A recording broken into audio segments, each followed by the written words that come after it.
मोती का है। अब पार्वती कहने लगी भोले बाबा अब ये अच्छा लगा ना, अब आप ऐसा करें कि अब आराम से इस महल में रहेंगे।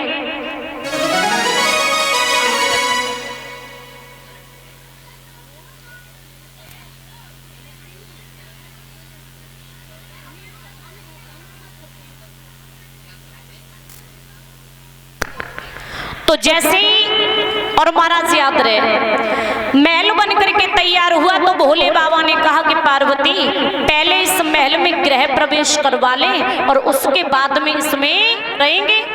पार्वती कहने लगी ठीक है। अब गृह प्रवेश करवाने के लिए किसे बुलाया? लंकापति रावण और रावण के पिता विश्वश्रुवा को। रावण के पिता और ये रावण दोनों उस महल का गृह प्रवेश करने के लिए आए हैं। अब इन्होंने उसमें यज्ञ किया, हवन किया, गृह प्रवेश किया।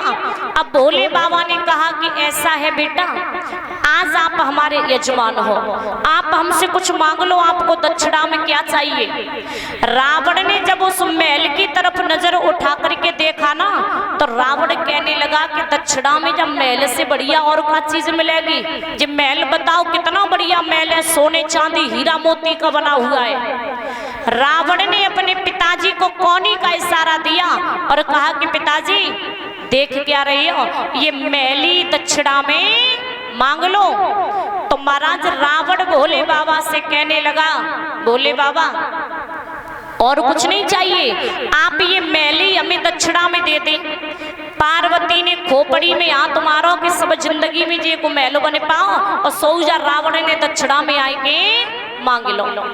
अब भोले बाबा ने क्या मना किया? नहीं, भोले बाबा ने कहा एवं अस्तु, ऐसा ही होगा। कहते हैं कि प्रमाण मिलता है भागवत में, डोंगरे जी ने लिखा है कि इस रावण ने पार्वती मांग ली और ये पार्वती को लेकर के चल दिया और भोले बाबा ने पार्वती दे दी। अब इस रावण ने पार्वती को कंधों पर बैठाला और ये लेकर के चल दिया। कन्हैया ने देखो, कन्हैया बोले जा रावण ने बिल्कुल जुल्म कर दियो। अरे जा रावण ने महल मांगो सो मांगो, जाने साथ में पार्वती मांग ली। अब कन्हैया एक रूप धारण करके सामने आ गए। कन्हैया कहने लगे क्यों, आप जैसा हमने कोई आदमी नहीं देखा है। अरे देखो औरत को कंधों पर बैठा लियो, ये कौन है?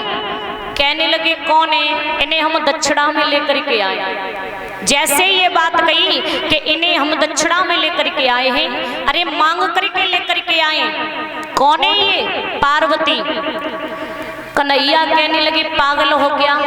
भोले बाबा इतने बड़े पागल हैं जो असली पार्वती दे देंगे।